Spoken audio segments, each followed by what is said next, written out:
phrase seeing is believing, but tonight a reminder that may not always be the case. Across the country, there are med spas and healthcare providers lying about its work and posting fake or stolen pictures to lure in customers. In the beauty business, they're now the standard.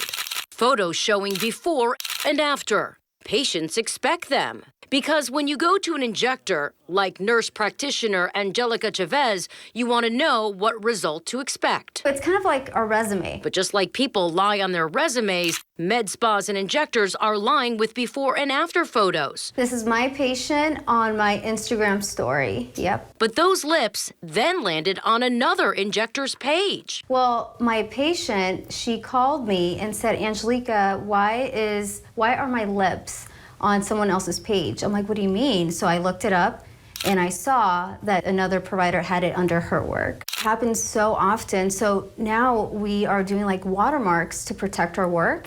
However, people are smart, so they find a way to edit that out. So I think it's very concerning on a number of levels. And of course, the ethical issues of do you want to be dealing with a provider who thinks it's okay to be deceitful and maybe even engage in fraud. Dr. Murad Alam with the American Society for Dermatological Surgery Association says this is a serious safety concern for patients. Why are they doing this? Is this because they're not confident in their own training or they don't have adequate training? Or because their results aren't consistent? His organization is pushing for stronger regulations in the med spa industry, including improving truth in medical advertising. The med spa industry is concerning because it's in a gray area where it's not really regulated well by anybody. The industry is growing rapidly. 1,750 med spas in 2013 to more than 5,400 in 2018. Whether it's an imposter or legit injector, whether stealing, altering, or faking photos, the main point is this. It's a lie, it's misleading, it's plagiarism, and it's unethical to do that.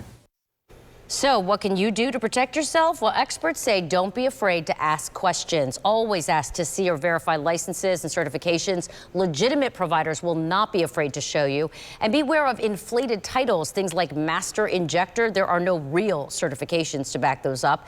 Finally, watch out for deals much lower than the average. Prices per unit of Botox are pretty standard.